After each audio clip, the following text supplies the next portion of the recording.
लितुमिनु बिल्लाहि व रसूलिहि व तुअज़्ज़िरूहु व तुवक़्किरूहु। अत-तौक़ीर अय अत-ताज़ीम व तहरीम। अलम युअज़्ज़िम रब्बुहु फ़ी किताबिही व इन्नका लअला ख़ुलुक़िन अज़ीम। वलम यकुन लहु फ़इन्नका बिअअयुनिहिम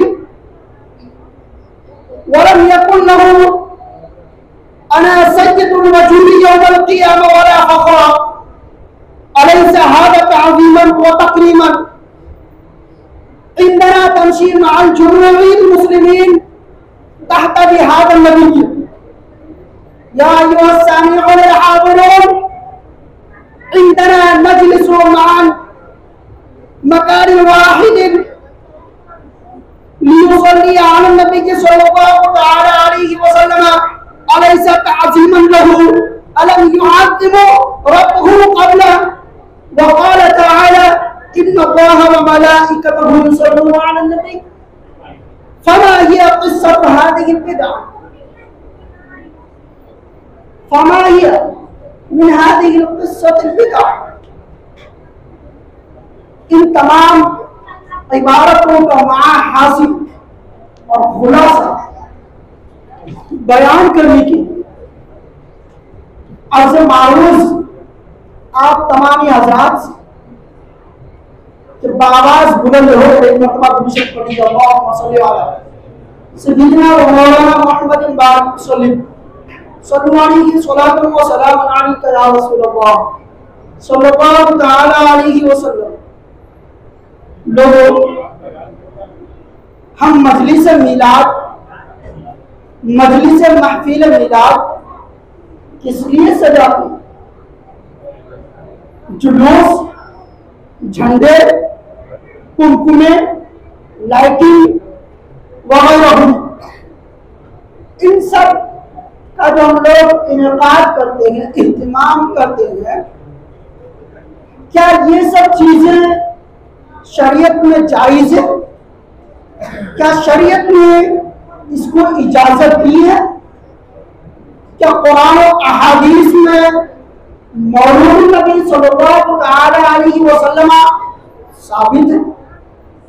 फिर हम ये महफिल किस लिए सजाते हैं?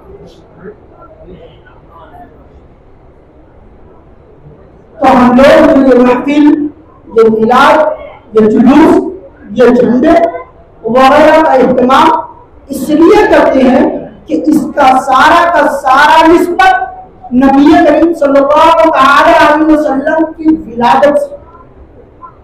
हम इसकी निस्बत आका जहां सल्लल्लाहु अलैहि वसल्लम की तरफ करते हैं कि वो आका कि जिसको रब्बे कदीर ने, रब्बे कायनात ने तमाम आलमीन के लिए फजल बना करके भेजा, फजल बनाया, तमाम आलमीन के लिए रहमत बनाया है। और खुद आका तो जहां सल्लल्लाहु अलैहि वसल्लम की शान मुअज़्ज़मा है, अल्लाह तबारक तआला ने खुद इरशाद फरमाया, कुल बिफज़लिल्लाहि व बिरहमतिही फबिज़ालिक। महबूब, आप लोगों से फरमा दीजिए, आप लोगों से कह दीजिए, क्या लोगों, जब तुम पर अल्लाह का फजल हो और उसकी रहमतों का नुज़ूल हो, तुम उस नियमत के पाने के बदले में, उस फजल के बदले में तुम क्या करो? खुशी मनाओ। तुम क्या करो? खुशी मनाओ। तो मैं पूछना चाहता हूं कि अल्लाह तबारक तआला ने हज़रत आदम अलैहिस्सलाम तस्लीम को कायनात में अबुल बशर बना करके भेजा। फिर रब ने यह नहीं फरमाया कि लोगों, मैंने तुम पर एहसान किया, शीस अलैहिस्सलाम तस्लीम को भेजा नबूवत का मकाम देकर। रब ने यह नहीं फरमाया कि मैं शीस अलैहिस्सलाम को तुम्हारे दरमियान नबूवत का मकाम देकर भेजा, मैंने तुम पर एहसान किया। और आज मैंने ये फरमाया, रब ने हजरत दाऊद अलैहिस्सलाम तस्लीम को नबी व मुरसल बना करके भेजा। रब ने ये नहीं फरमाया कि मैंने तुम पर एहसान किया। हजरत मूसा अलैहिस्सलाम को भेजा, रब ने ये नहीं फरमाया कि मैंने तुम पर एहसान किया। मैंने हजरत यूनुस अलैहिस्सलाम को भेजा, 40 दिन मछली के पेट में रखा, ये नहीं कहा कि मैंने तुम पर एहसान किया। हजरत ईसा अलैहिस्सलाम को बगैर वालिद के तवल्लुद किया, मैंने ये नहीं कहा कि तुम पर एहसान किया।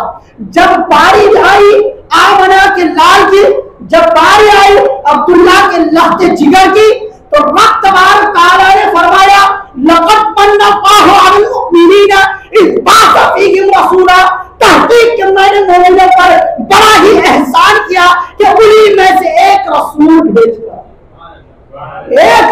भेजकर मोमिनों पर एहसान किया, फज़्ल किया।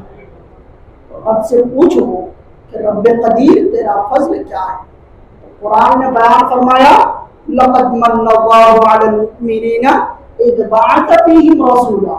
फिर अल्लाह तबारक तआला ने अगला जुज़ इरशाद फरमाया, क्या फरमाया? व बिरहमतिही, उसकी रहमत जब नाजिल हो तब तुम खुशियां मनाओ। फिर रब से अर्ज़ करो, ऐ रब्बे कदीर, कायनात की हर शय की तख्लीक तूने किया, आदम को तूने बनाया, शीश को तूने बनाया, नूह को तूने बनाया, यहया को तूने बनाया, स्वालिह को तूने बनाया, जकरिया को तूने बनाया, आद को तूने भेजा, शुएब को तूने भेजा, नूह को तूने भेजा, इदरीस को तूने भेजा, इलियास को तूने भेजा। कायनात की हर चीज तूने रचाई बसाई है। रब कदीर तेरी रहमत तो सारी चीजें है, फिर तेरी रहमत तो हर चीज है, हर चीज में तेरी रहमत है। ये दुनिया तेरी रहमत है, ये जमीन तेरी रहमत है, ये अर्श तेरी रहमत है, ये अफलाक तेरी रहमत है, ये शम्सो कमर, ये बहरो शजर, ये सब तो तेरी रहमत है।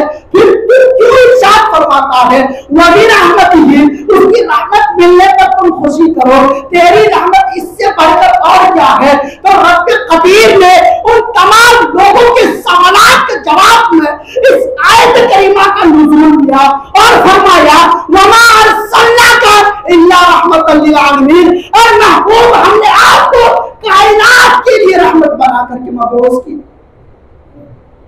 कायनात में सबसे बड़ी रहमत जो है वो आका सल्लल्लाहु तआला अलैहि वसल्लम की ज़ाते करीमा।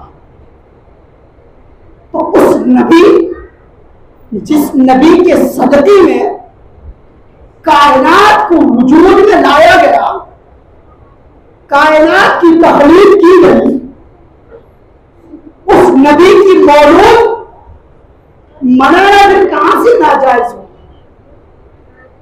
इसीलिए फलम्मा अजाज़हुम मिनल कसीर मिनल मुहद्दिसीन, फलम्मा अजाज़हुम मिनल मुहद्दिसीन मिनल मुहद्दिसीन कसीर, इसलिए बहुत सारे फुक़हाए किराम ने इस मौलूद नबी सल्लल्लाहु तआला अलैहि वसल्लम को जायज करार दिया। व मिनहुम अहदन अमीरुल मुमिनीन फिल हदीस, इब्न हजर अस्क़लानी रहमतुल्लाह तआला, उनमें से एक है हजरत इब्न हजर अस्क़लानी अलैहि रहमा, जिन्होंने बहुत सारी तफासीर, बहुत सारी अहादीस की किताबें लिखी, सीरत की किताबें लिखी, हदीस की किताबें लिखी, तफसीर की किताबें लिखी। उन्होंने खुद कहा कि वलन यकुल लहु ताज़ीमन वक़ाल तआला रब्बुल इज़्ज़ति अला हबीबी, क्या नबी करीम सल्लल्लाहु तआला अलैहि वसल्लम की शान अतहर पर रब तबारक तआला ने यह इरशाद नहीं फरमाया लितुमिनु बिल्लाहि व रसूलिहि व तुअज़्ज़िरूहु व तुवक़्किरूहु, कि लोगों तुम जरूर के जरूर नबी करीम सल्लल्लाहु तआला अलैहि वसल्लम पर ईमान ले आओ, व तुअज़्ज़िरूहु व तुवक़्किरूहु, उनकी ताज़ीम करो, उनकी तकरीम करो। अल्लाह ने सराहत के साथ कुरान में इरशाद, सूरतुल फतह की आयत है, लोगों से कहा। अब यहां से अल्लामा इमाम जलालुद्दीन अल-महल्ली अलैहि रहमा तफसीर जलालैन में इरशाद फरमाते कि यहां लितुमिनु बिल्लाहि व तुअज़्ज़िरूहु व तुवक़्किरूहु से मुराद ऐ बित्ताज़ीम नबी नबी की सल्लल्लाहु अलैहि वसल्लम। यहाँ मुराद ये है कि नबी करीम सल्लल्लाहु अलैहि वसल्लम की ताज़ीम करना, एहतराम करना, तौक़ीर करना। फिर नबी करीम सल्लल्लाहु अलैहि वसल्लम की विलादत बासत का दिन मनाना भी कहाँ से नाजायज़ है। आखिर में कहा जाता फलम्मा हिया क़िस्सतुन हादिहिल बिदा। फिर ये कौन सी बात रह गई कि ये मौलूद मनाना बिदअत है? कहाँ से? खुद बनी इसराइल में एक शख्स था, इस हदीस को बुखारी शरीफ में लाया गया।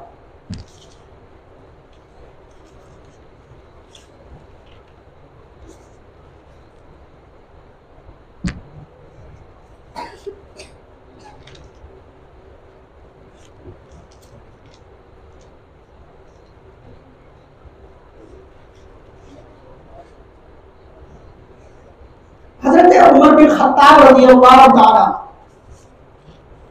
रास्ते से गुजर रहे थे।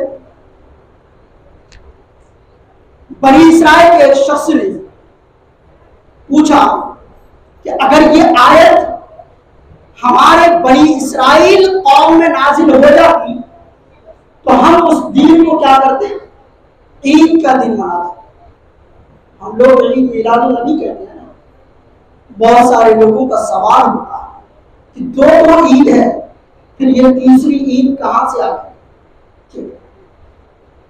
बनी इसराइल का वो शख्स हज़रत उमर बिन खत्ताब रज़ियल्लाहु ताला अन्हु से पूछा कि ऐ उमर, काश अगर ये आयत हमारे बनी इसराइल में नाजिल हो जाती तो हम उस आयत के नुज़ूल के दिन को अपना ईद का दिन बना लेते, हम अपने ईद का दिन मान लेते, हम उस दिन खुशियां मनाते।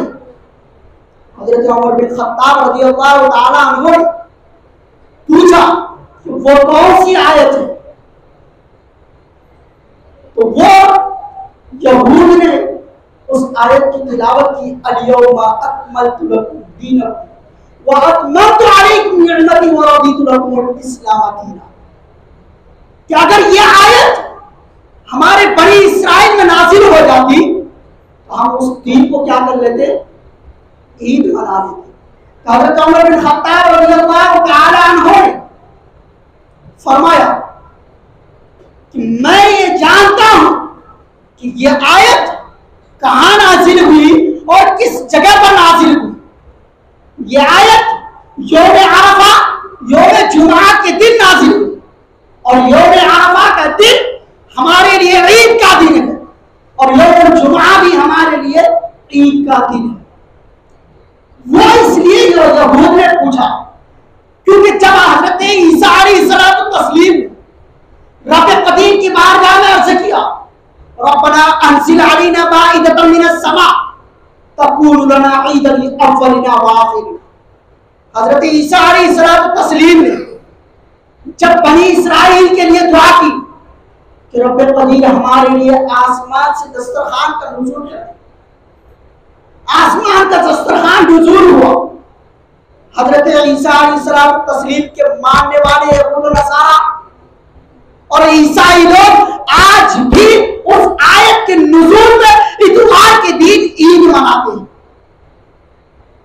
तो वो यहूद का कहने का मतलब यह था कि जब ये आयत नाज़िल होती हमारे बनी इसराइल में तो हम खुशी मनाते। तो जिस आयत के नुज़ूल में खुशी मनाना, ईद मनाना जायज हुआ, तो उस आयत के लाने वाले, उस आयत पर नाजिल होने वाले की यौम इलादत क्यों नहीं मनाई जाए?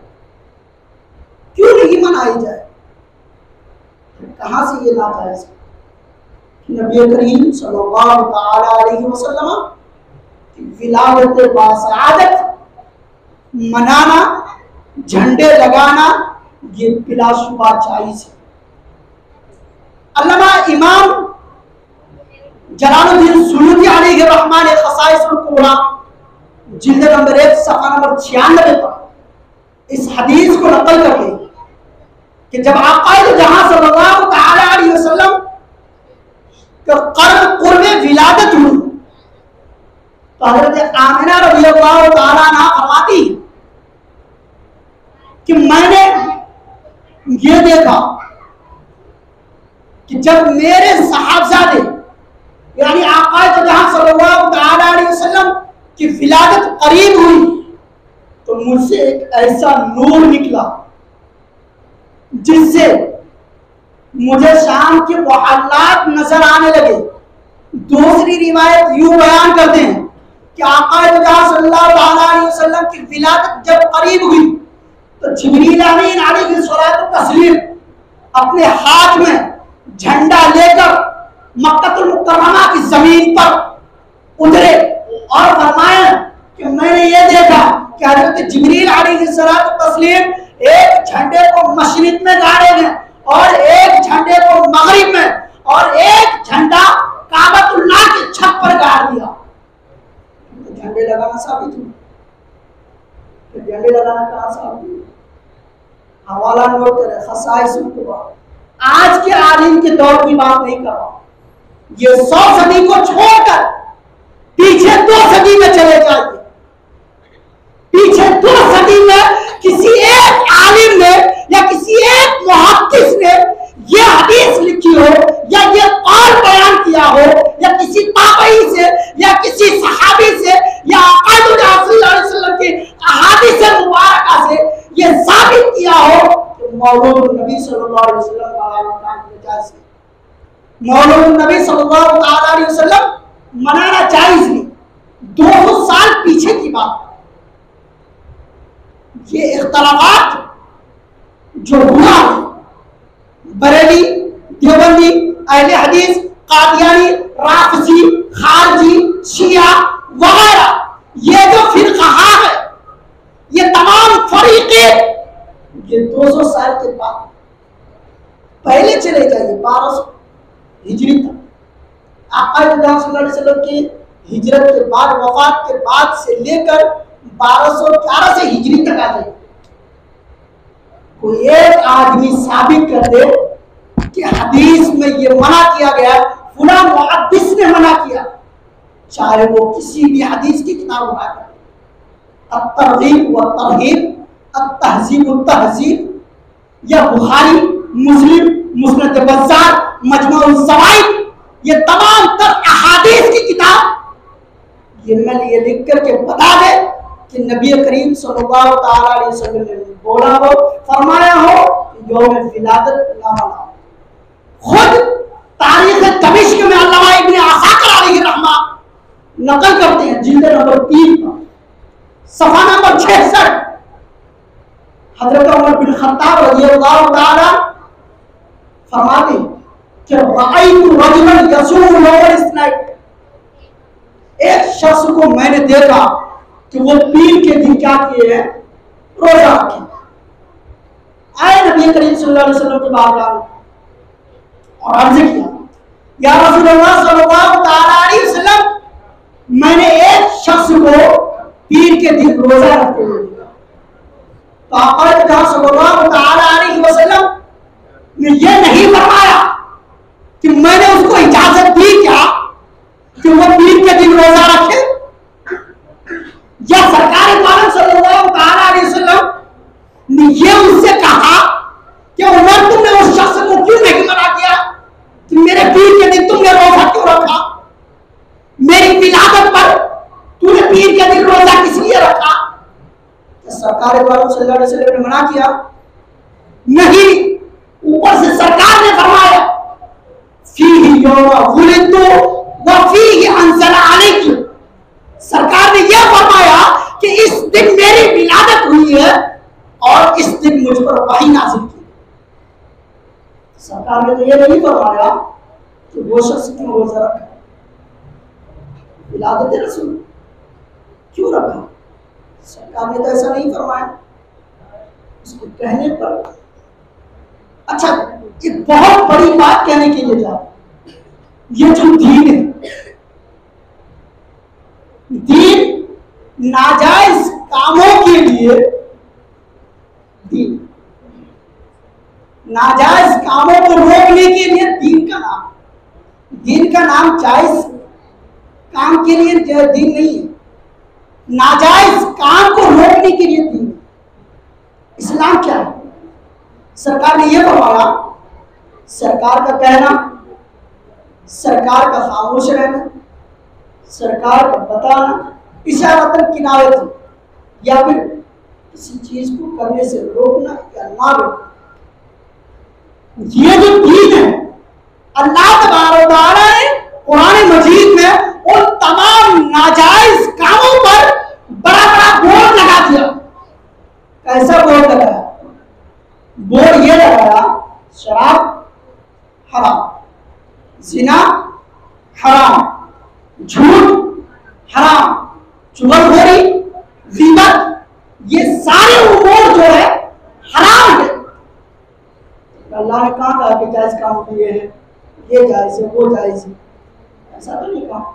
डायरेक्टली पाबंदी लगाता गया कि लोगों जो चीजें जायज है वो तो जायज है ही है, उनके बारे में तुम्हें इल्म हो जाएगा, लेकिन जो चीजें नाजायज है, मेरे नजदीक नाजायज है, मेरे महबूब के नजदीक नाजायज है, उन चीजों के बारे में तुम्हें इल्म हासिल नहीं होगा जब तक कि मैं और मेरा महबूब ना बता दूं। तो फिर अल्लाह तबारक व तआला और अल्लाह के रसूल सल्लल्लाहु तआला अलैहि वसल्लम ने बड़े बड़े बोर्ड कायम किए, ये मना, ये नाजायज है, ये नाजायज है। ठीक है, अब सवाल यह होगा कि मौलूद नबी सल्लल्लाहु तआला अलैहि वसल्लम जो आप लोग मना रहे हैं और हदीस से जो साबित है, हदीस में क्या है? पीर के दिन रोजा रखना चाहिए, तो आप उस तौर पर मिलाद क्यों नहीं मनाते? उस तौर पर मिलाद मनाना चाहिए, लेकिन आप तो जुलूस, झंडे, कुरकुरे वगैरह लगाते हैं, निकालते हैं, ये फिर कहां से? हम किनाया तौर पर जवाब देते,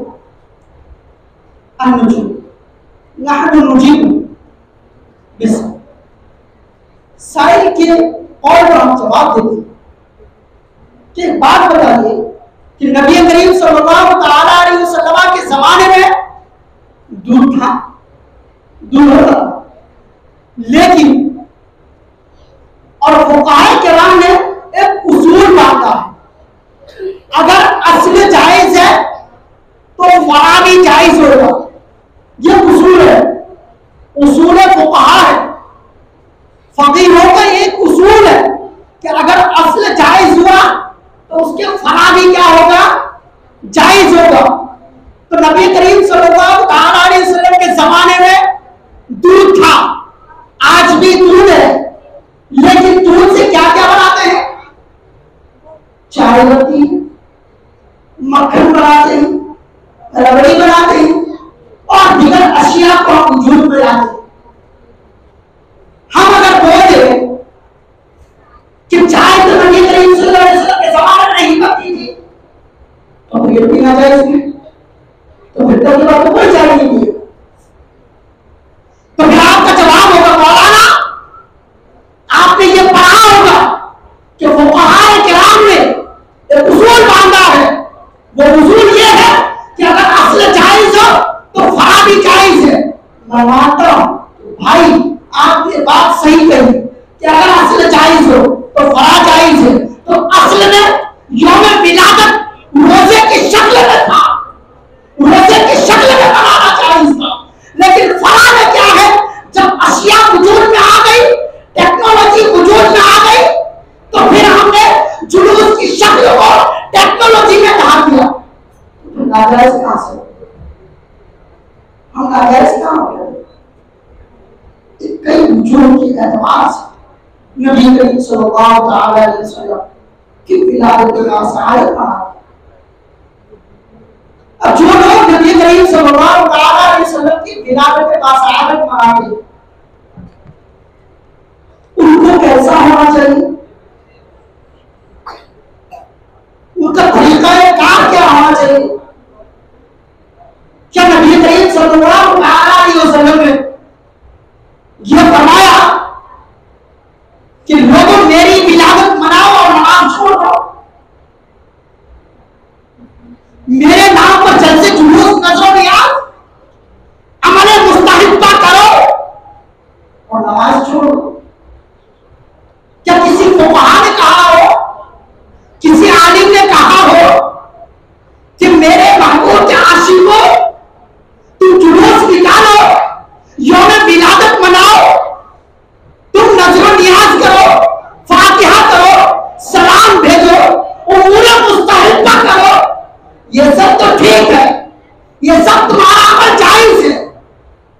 नमाज छोड़ना जायज है?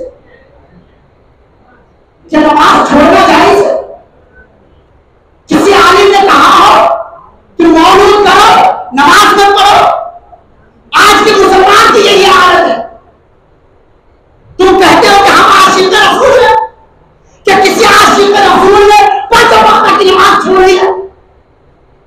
क्या किसी आशिक रसूल ने फजर की नमाज छोड़ी हो? क्या किसी आशिक रसूल ने फजर की अज़ान हो रही हो, ज़ुहर की अज़ान हो रही हो, असर की अज़ान हो रही हो, मगरिब की अज़ान हो रही हो, इशा की अज़ान हो रही हो और चौराहे पे बैठ कर बातें कर रहे हो? किसी आशिक रसूल की यह अलामत है। तो तुम केवल दिखावा कर रहे हो, तुम्हें ठोक रच रहे हो। तो खुदा अमल खैर करने से पहले फर्ज को जान लो। यह अमल मुस्तहिब्बा, उमूर मुस्तहिब्बा तुम करो या ना करो, इससे तुम्हें गुनाह नहीं पहुंचेगा, इससे तुम्हारे नाम अमाल में हरामकारी नहीं लिखा जाएगा। लेकिन अगर तुम अमल फराइज को तर्क कर रहे हो, अमल वाजिबात को तर्क कर रहे हो, तो सुन लो कि नबी करीम सल्लल्लाहु अलैहि वसल्लम तो कार मोहब्बत, नबी करीम सल्लल्लाहु अलैहि वसल्लम की मोहब्बत बाद में काम आएगी, पहले तुम्हें कब्र में आजाद दिया जाए, पहले तुम्हें कब्र में आजाद दिया जाए, फिर क्या है? हम सच आशिक रसूल, नबी से इश्क करना, नबी से मोहब्बत करना रब ने भी तालीम दी और आका जो यहाँ से ने भी तालीम दी। रब ने खुद इरशाद फरमाया, कुल इन कुंतुम तुहिब्बून अल्लाह फत्तबिऊनी युहब्बुकुमुल्लाह, कि लोगों अगर तुम मुझसे मोहब्बत का दावा करते हो, ये कौन कह रहा है? रब फरमा रहा है। कहा? कुरान मजीद में। कौन सी सूरत? सूरह आले इमरान में। फरमाया रब ने कि लोगों अगर तुम मुझसे मोहब्बत करने का दावा करते हो, फत्तबिऊनी, महबूब लोगों से कह दो कि मेरी इत्तिबा, क्या करे? मेरी इत्तिबा करो। खुद सरकार दो आलम सल्लल्लाहु अलैहि वसल्लम ने हदीस में इरशाद फरमाया, बुखारी शरीफ की हदीस, जिल्द नंबर 1 की हदीस है। खुदा का जो सल्लल्लाहु अलैहि वसल्लम इरशाद फरमाते हैं, ला युमिनु अहदुकुम हत्ता अकूना अहब्बा इलैहि मिन वालिदिही व वलदिही व नासि अजमाईन। तुम में से कोई भी शख्स कामिल मोमिन नहीं हो सकता उस वक्त तक जब तक कि मैं उसके नजदीक, उसके औलाद, उसके माँ बाप, उसके माल, उसके जान से ज्यादा करीब ना हो जाए, तो वो मुझसे ज्यादा मोहब्बत ना करे, तब तक वो कामिल मोमिन नहीं हो सकता। तो मोहब्बत रसूल ईमान की अलामत तो है। तो क्या मोहब्बत रसूल में नाजायज काम को करना जायज हो गया? नहीं मेरे दोस्त, एक मतलब मुझे पढ़िएगा।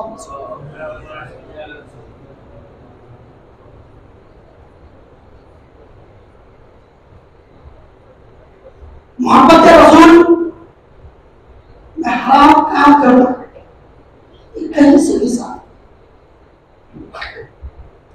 साबित हो तो ये मोहब्बत मुझसे करते हो करो, ठीक, लेकिन फराइज को छोड़ना यह हराम, अशद हराम है।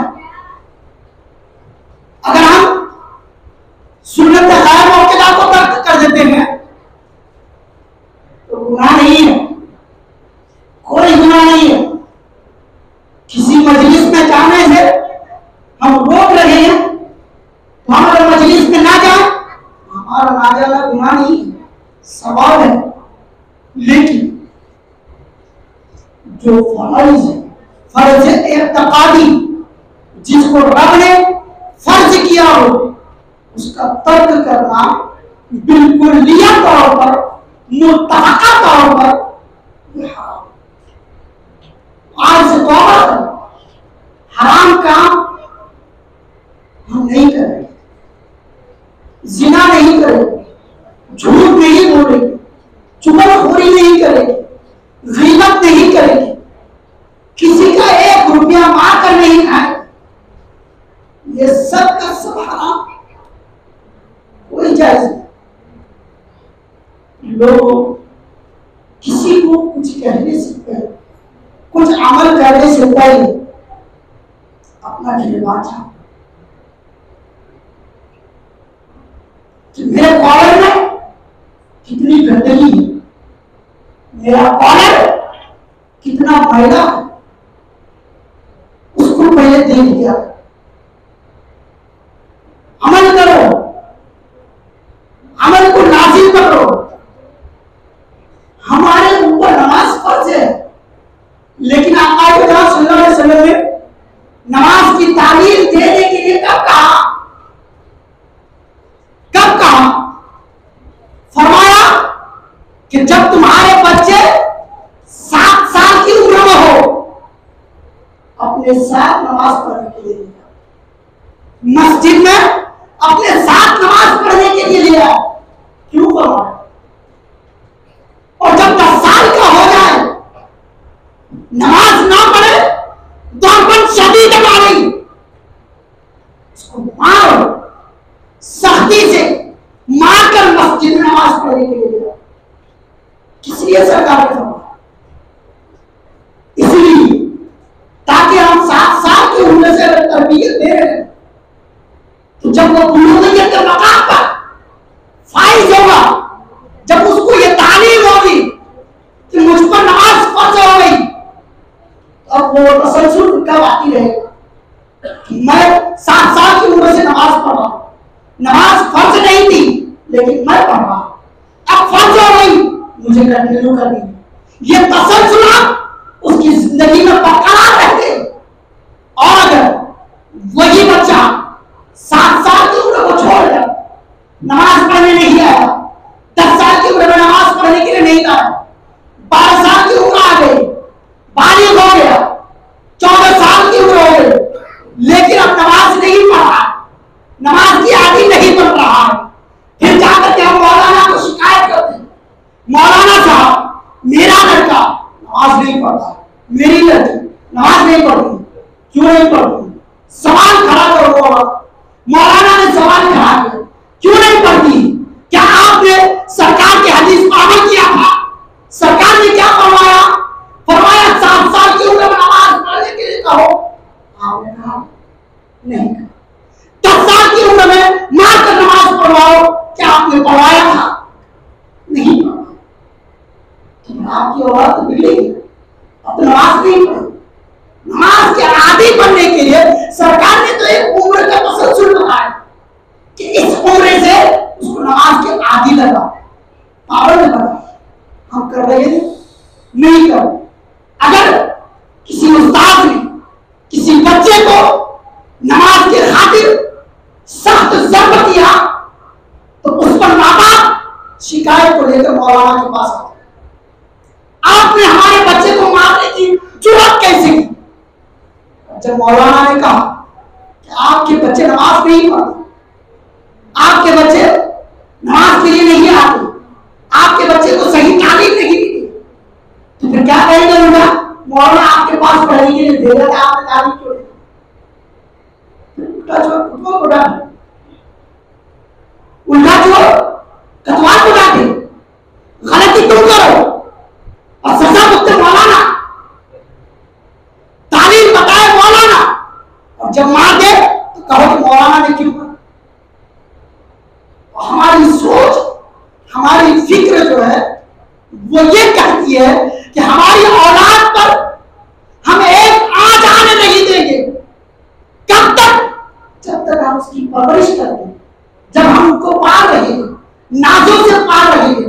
तो लोगों गौर करो, जिस औलाद के लिए तुम धूप में अपनी पीठ जलाते हो, जिस औलाद के लिए अपनी पीठ को रेगिस्तान में रगड़ते हो, अपने तलवों को जलाते हो, अपने हाथ के हथेली को जलाकर राख कर देते हो, उस औलाद को नाजों से पाल कर क्या तुम्हारे दिल में यह गवारा होगा कि मेरी उस औलाद को कब्र में आजादी है?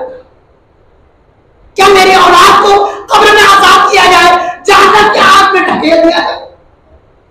फिर फरमाया रब तबारक व तआला फवैलुल लिल मुसल्लीन, वैल जहन्नम जानते, वैल किसको कहते? ये वैल वो जहन्नम है जिससे जहन्नम भी 70,000 मरतबा पनाह मांगते हैं। क्या फरमाया? 70,000 मरतबा पनाह मांगते हैं। और सोचो इस वैल का आलम क्या हो। अल्लज़ीना हुम फी सलातिहिम साहून, ये वही लोग होंगे जिन्होंने अपनी नमाज को भुला बैठा, जिन्होंने अपनी नमाज को भुला बैठा है, नमाज छोड़ दी है, नमाज को तर्क की है। नमाज के बारे में अल्लाह तबारक व तआला ने कुरान मजीद में 80 मकामात पर इरशाद फरमाया कि लोगों नमाज कायम करो। कितने मकामात पर? 80 मकामात पर। सोचो उस नमाज का मकाम क्या होगा, उस नमाज का मर्तबा क्या होगा। खुद आका जो जहां सल्लल्लाहु अलैहि वसल्लम इरशाद फरमाते हैं कि क़यामत के दिन जो सबसे पहला सवाल किया जाएगा वो नमाज के बारे से, तुमने नमाज कैसे? अगर हम नमाज के आदी, नमाज के पाबंद, तो फिर क़यामत के दिन हमारा हाल क्या होगा। इतने सारे लोग होंगे, आदम अलैहिस्सलाम तस्लीम से लेकर अज़ल तक तमाम तर लोग होंगे, कम बेश 1,24,000 अंबिया किराम की उम्मती होंगे। वो तमाम तर उम्मतियों के दरमियान उम्मत मोहम्मदिया की शनाख्त कैसे, उम्मत मोहम्मदिया की शनाख्त कैसे की जाए। तो आका सल्लल्लाहु अलैहि वसल्लम इरशाद फरमाते, मैं अपनी उम्मत को आसारे वजू से पहचान लूंगा कि ये मेरा फुला, ये मेरा फुला उम्मती है। आप तो दुनिया में वजू करते ही नहीं है, नमाज के लिए आते नहीं, 5 वक्त आसान होती है, 5 वक्त वजू करना पड़ेगा, तो हमारे अंदर आसारे वजू पैदा होंगे। लेकिन जब हम किए ही ना हो, आसारे वजू तो होंगे, तो क्या सरकारी वालों से हमें कैसे पहचाने, कैसे पहचाने? सवाल है आपके पास जवाब? है आपके पास जवाब? आप क्या कहेंगे क़यामत के दिन कि रब्बे कदीर शैतान ने बहकाया था, शैतान के मशवरे में आ गया था, अल्लाह तबारक व तआला से शैतान ने तुझे वादा ही किया था अबद से, वशारिकुम फिल अमवाली वल औलादी, रब्बे कदीर मैं तेरे बंदे को इस तरह भटकाऊंगा, इस तरह भटकाऊंगा उसे नमाज पढ़ने नहीं दूंगा। अगर वो नमाज पढ़ने का आदी बन गया तो मैं उसके साथ शामिल हो जाऊंगा। अगर उसके साथ शामिल नहीं हो पाया तो क्या करूंगा? वाजिबाई क्योंकि दाएं जाने बाएं जाने हो जाऊंगा। अगर ऐसा भी नहीं हुआ तो मैं आगे पीछे हो जाऊंगा। अगर ऐसा भी नहीं हुआ तो उसके माल के शक्ल में आ जाऊंगा, औलाद की शक्ल में आ जाऊंगा, लेकिन फिर भी मैं उसको भटकाता रहूंगा यहां तक कि तेरे दर से वो मुर्तब होकर खारिज हो जाए।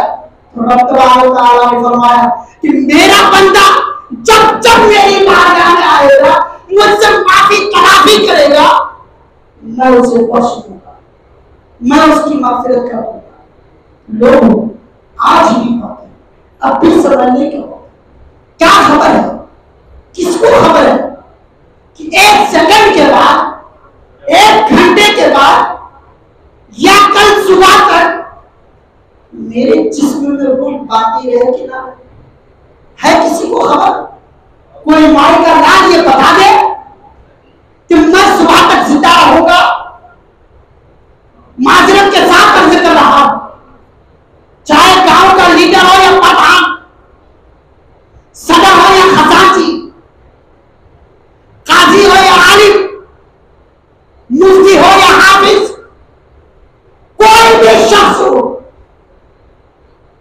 ये बता दे कि मैं सुबह तक जिंदा हूं। बता सकते हैं? सुबह तक मेरी सांस चलेगी? कोई बता सकता? कोई नहीं बता सकता। क्यों? क्या अल्लाह तबारक व तआला ने इरशाद फरमाया, लिकुल्लि उम्मतिन अजल, हर उम्मत के लिए मौत है। अब मौत तो है, मरना तो है, लेकिन वक्त मुतय्यन नहीं है। फइज़ा जाअ अजलुहुम फला यस्तअखिरुन साअतन वला यस्तक़दिमून। जब मौत की घड़ी आ जाएगा तो एक सेकंड में आगे पीछे नहीं, एक सेकंड आगे पीछे नहीं हो। आपको मोहलत नहीं दी जाएगी, आपकी रूह निकाल ली जाएगी। तो फिर आपका हालत क्या हो? फिर तो आप नमाज पढ़ेगी तो फिर नहीं, आपने तो नमाज पढ़ी, फिर आपकी नमाज का हाल क्या होगा? क्या पूछेगा रब तुम्हारा? क्या दिखाओगे तुम मैदान महशर में? जब रब खड़ा करेगा और पूछेगा, बता मेरे बंदे तूने मेरे लिए क्या लाया, तूने मेरे लिए क्या लाया, दुनिया में क्या अमल किया? तो अफजल इबादत तो नमाज है। पूछा जाएगा नमाज पढ़ा, नमाज तूने पढ़ी थी? हम पढ़े थे? कहेंगे हम कह देंगे पढ़ी थी, चमड़ी है ये जबान फिसल की। अल्लाह ने क्या फरमाया? वलो नशाउ, हम क्या करेंगे क़यामत के दिन? तुम्हारी जबान को बंद कर देंगे और तुम्हारे आज़ा से सवाल पूछेंगे। तुम्हारे वो आज़ा जिसको तुम अपना हाथ कहते हो, जिसको तुम अपना पैर कहते हो, जिसको तुम अपना कमर कहते हो, उन तमाम आज़ा से सवाल किया जाएगा। फरमाएगा रब तबारक व तआला, ज़बान तो बंद है, अब आज़ा गवाही देंगे तुम्हारे खिलाफ। फुला जगह क्या किया था, किसका माल चुराया था, तुम्हारे हाथ गवाही देंगे। किस गुनाह के कारण तू अपना कदम आगे बढ़ाया था, तुम्हारा कदम गवाही देगा। फुला काम पर जेबेगा और बहुत करेंगे। और उस वक्त मैदान महशर में हम अकेले नहीं, हमारे आवाज से हम ही नहीं देखेंगे, बल्कि अबद से लेकर अजल तक जितने भी लोग हैं सबके सामने आपके नाम अमाल को खोल दिया जाएगा। अब पोशीदा नहीं रखा जाएगा। दुनिया में नमाज छोड़ा पोशीदा, गुनाह किया पोशीदा, चोरी किया पोशीदा, झूठ बोला पोशीदा, जिना किया पोशीदा, शराब पिया पोशीदा। लेकिन जब कयामत कायम होगी तब अब पोशीदा नहीं, अब फाश कर दिया जाएगा, अब खोल दिया जाएगा। वह हमारे माँ हो, हमारे बाप हो, हमारे भाई हो, हमारे दादा हो, हमारे आबा व अजदाद हो, वो आबा व अजदाद जिनकी इज्जत उछालने के शर्मनाक से हम छुपा कर गुनाह करते थे, वही आबा व अजदाद वहां मौजूद हो, तब क्या हाल होगा? तब क्या हाल? तब तुम्हारी लड़ाई नहीं, तब तुम्हारी बख्शिश नहीं। आका सल्लल्लाहु अलैहि वसल्लम की जिंदगी और तालीम और हुस्न अखलाक से कुरान ने लोगों को तालीम दी। आका सल्लल्लाहु अलैहि वसल्लम के हुस्न अखलाक, किरदार और सीरत तैयबा ने लोगों को अहसन जिंदगी जीने का सलीका बताया। हम उसवे हसना पर चलने के बजाय उसवे गैर हसना पर चलते, अमल खैर करने के बजाय अमल सय्यात करते। किसके पैगाम? शैतान की दावत देने पर ना, तो घबराओ मत। शैतान भी खुद कहता है सूरह इब्राहिम में अल्लाह रब्बुल इज्जत ने इरशाद फरमाया, जब तमाम लोगों को, गुनहगारों को जहन्नम में ढकेल दिया जाएगा तो वहां शैतान भी मौजूद होगा। सारे लोग कहेंगे यही वो सरगना है, यही वो सरदार है जिसके बहकावे पे आकर हमने नमाज छोड़ दी, हमने जिना किया था, हमने चोरी की थी, हमने शराब पिया था, हमने झूठ बोला था, इसके बहकावे में आकर तो सारे लोग मिल करके उस शैतान को जकड़ लेगा। तो शैतान क्या कहेगा, क्या कहेगा? अब तुम्हारे रिहाई नहीं करेगा, वो तुम्हारी मदद नहीं करेगा। वो शैतान जिसके कहने पर तुमने इन सारे गुनाहों को बचा लाया, वो शैतान जहन्नम में तुम्हारी मदद नहीं करेगा, जहन्नम से तुम्हें बाहर नहीं निकालेगा, बल्कि उल्टा तुम्हें ही कहेगा, फला तलूमुनी वलूमू अनफुसकुम, लोगों तुम मुझ पर मलामत मत करो, खुद पर मलामत करो। क्यों? क्योंकि इसलिए कि दावत देना मेरा काम था, अब मेरे पीछे आना या ना आना तुम्हारा काम था। आना या ना आना ये तुम्हारा काम था, मेरा काम नहीं था। मेरा काम था दावत देना, तो गलती तो तुम्हारी। तो इस्लाम खुद को कर दीजिए, आप अपनी इस्लाह कीजिए, तालीमात मुस्तफा और तालीमुल कुरान से ये सबक हासिल कीजिए कि अफज़लुल इबादा जो नमाज है हम उसको पाबंदी के साथ कायम करें। अच्छा, हम लोग कहते हैं कि नमाज पढ़ो, नमाज पढ़ो। नमाज पढ़ने के लिए हदीस को अमल नहीं होती, हदीस पर कहां अमल होता? मैं कहता हूं कि पूरी नमाज ही हदीस रसूल, पूरी नमाज ही हदीस रसूल है। अल्लाह ने क्या कहा? अकीमुस्सलाह, नमाज कायम कर। कायम का मतलब क्या होता है? खड़ा कर। वह कौम आती रुकू करने वालों के साथ रुकू कर, साजिदीन के साथ सजदा करो, कायम करने के लिए कहा। लेकिन सरकार ने फरमाया कि नमाज पढ़ो, नमाज पढ़ो। कैसे? जमात के साथ नमाज पढ़ो। सरकार ने फरमाया पढ़ो, अल्लाह ने क्या कहा?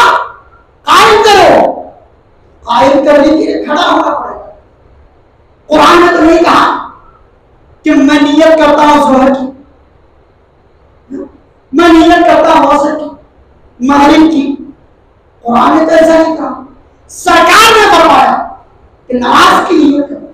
पहली तो हदीस आ गई। सरकार ने फरमाया इब्तिदाई के कबले क़िरात सना पढ़ो, इन्नी वजहतु वजही लिल्लज़ी फ़तरा समावात, हदीस। सरकार ने फरमाया उसके बाद बिस्मिल्लाह पढ़ो, हदीस। सरकार ने फरमाया अल्हम्दु पढ़ो, हदीस। उसके साथ सूरत मिलाओ, हदीस। सरकार ने फरमाया रुकू में जाओ, सुभान रब्बियल अज़ीम व बिहम्दिही 3 मरतबा कहो, हदीस। अल्लाह ने तो पूरी नमाज हदीस रसूल तरीक़े मुस्तफा है। फिर नबी की नमाज में नबी की याद आ जाए तो नमाज कहां हासिल? ज़हन में पूरी नमाज तरीक़े मुस्तफा, कौले मुस्तफा, हदीस मुस्तफा है। फिर नबी की याद नमाज में आ जाए तो फिर नमाज फासिद कहां से हो? तो नबी करीम सल्लल्लाहु अलैहि वसल्लम अमल और फिर सब तो इसमें है, सब नमाज में।